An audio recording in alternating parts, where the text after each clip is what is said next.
Hey everybody, this is Dr. Moore, and this video is on dimensional analysis.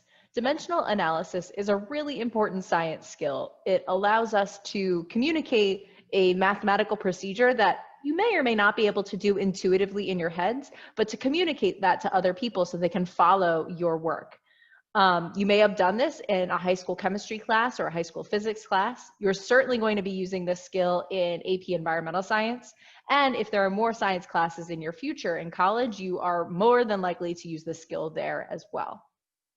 So let's start with a sort of classic problem that lends itself really well to dimensional analysis, which is the question of how many seconds are there in a day? Now, you might be able to arrive at this answer using sort of your intuition. You know, let's see, there's 24 hours in a day, there's 60 minutes in an hour, there's 60 seconds in a minute. So that gives me, and then figure it out from there. But if you wanted to communicate to somebody else, like how you got that number, this is the process you would use. So in a dimensional analysis question, there's usually a starting quantity. So there's something that you have, a given. So for us, that's going to be a day, so 1 day. And we're trying to convert days into seconds. Now, I don't know how many seconds are in a day. If I did, I'd just answer the question. But I do know some intermediary steps that can get us there. So I know, for example, that 1 day is 24 hours. So that shows us that there's, what this fraction means is that there's 24 hours per day. And my placement of the units is important. I had day in the numerator of my starting term. So I want day in the denominator of my conversion term, because if I have a unit in the top and the bottom of my fractions, that unit will cancel out. So day cancels out. All right, so now my unit is hours. I'm a little bit closer to seconds, but I'm still not quite there. So I'm next going to rely on the fact that for every 1 hour, there are 60 minutes. That means hours cancels out. And I'm left with minutes. I'm almost there, but I need to cancel out minutes. And I know that in every 1 minute, there are 60 seconds. That means the unit of minutes cancels out because it's on the top and the bottom. And then I just need to multiply across, because when I look at this, the only thing that I have left here, the only unit I have left here is seconds, which is good because that's what I'm going for. All of my other units have canceled out. So now it's just multiplying across the top and the bottom of these fractions. So multiplying across the numerators, I have 1 times 24 times 60 times 60, which is 86,400. And the unit there is seconds. And in the denominators, I have 1 times 1 times 1, no units. So that's just going to be 1. So my final answer is 86,400 seconds as the number of seconds in 1 day. All right, now that was actually a harder question because it involved 3 conversion factors. We couldn't go directly from days to seconds. So we're actually going to scale back and try some easier ones and then work our way back to more difficult ones.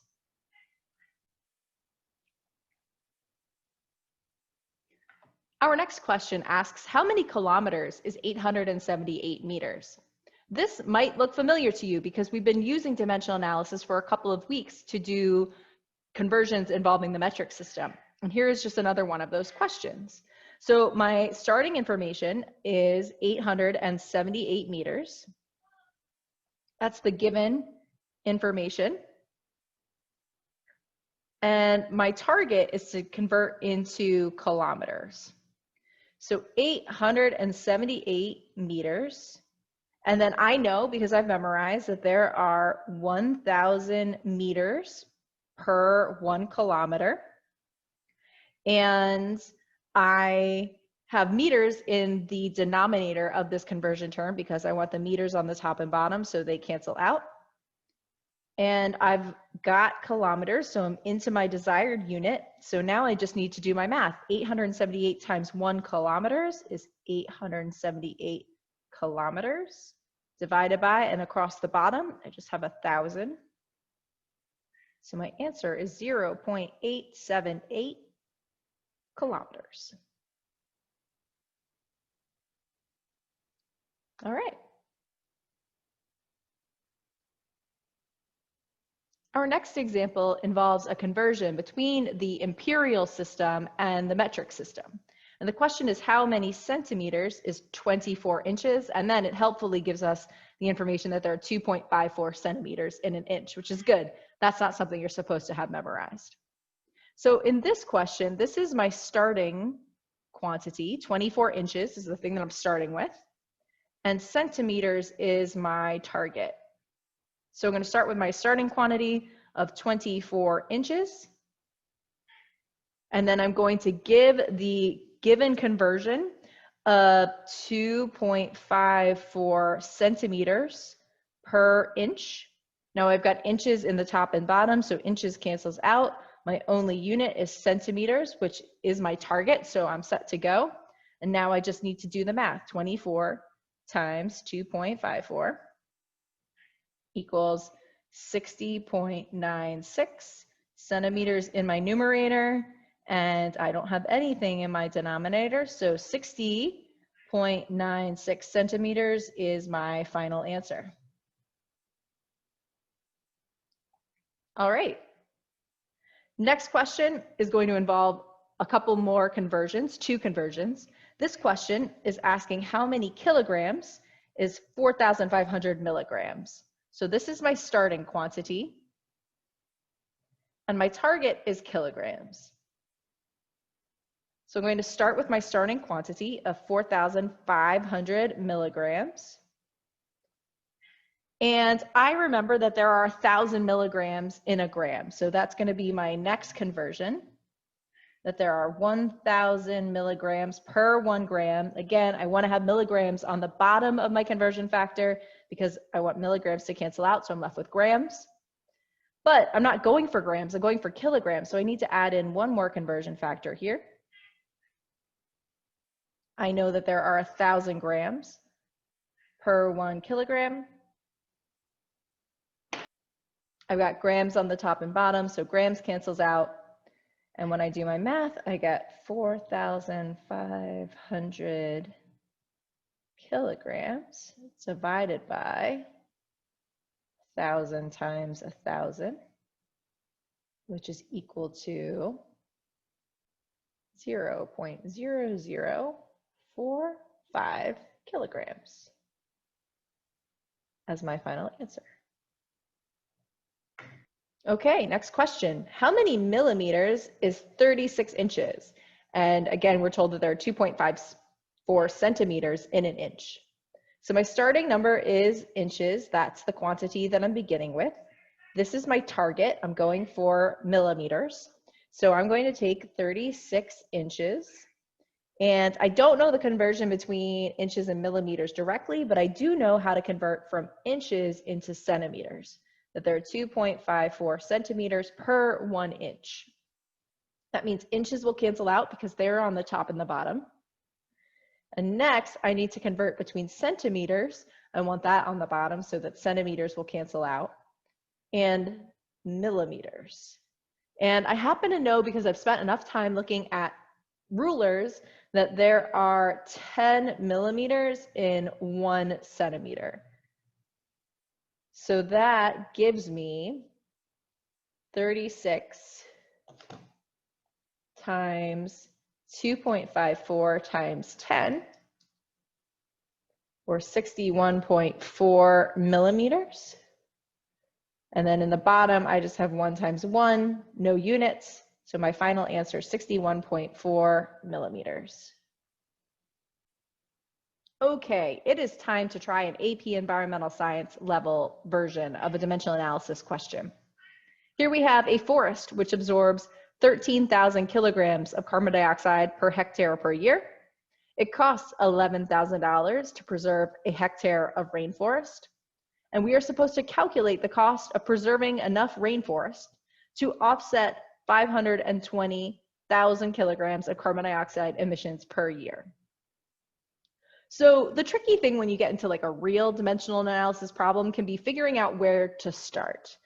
You'll develop a sense for this, and they're also kind of forgiving. There are some places that might be more comfortable to start, but a lot of the time you can start in a bunch of different places, and as long as you're paying attention to which units are on the top and the bottom, you'll end up okay.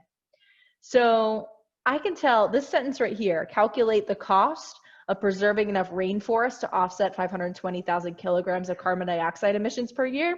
That's the sentence that feels to me like it's an instruction. And I'm asked to calculate the cost. So that sounds like the target. And that makes this the starting number. So I have 520,000 kilograms of CO2, and that is per year. And my ultimate goal is to get to the cost of preserving enough rainforest to absorb that much carbon dioxide. But I don't see any connection between cost and the units that I currently have. So I'm going to figure out how many hectares of rainforest I need. And I see that 1 hectare is going to absorb 13,000 kilograms of CO2 per year. And then that gets rid of kilograms of carbon dioxide as a unit. It gets rid of years as a unit because years shows up in the top and the bottom in the denominator. And I'm left with hectares, and I'm trying to go to costs. But luckily, I know that it costs $11,000, dollars is my unit, per 1 hectare to preserve rainforest. And so now hectares goes away, and my only units left is dollars. Awesome. So now I'm going to multiply across the top. I've got 520,000 times 11,000. That is 572, 1, 2, 3, 4, 5, 6, 7 zeros, and my unit on that is dollars because that's the only unit left. Divided by, and I'm going to multiply across the bottom. I have 1 times 13,000 times 1, so that puts 13,000 in the denominator. So I'm going to divide this number. What is that? Whoops. 5.72 billion divided by 1,300. That looks like it is going to cost me $440,000 to buy enough rainforest to offset that amount of carbon dioxide emissions. All right, so those are my worked examples of dimensional analysis. You now have the opportunity to practice on your own. Good luck.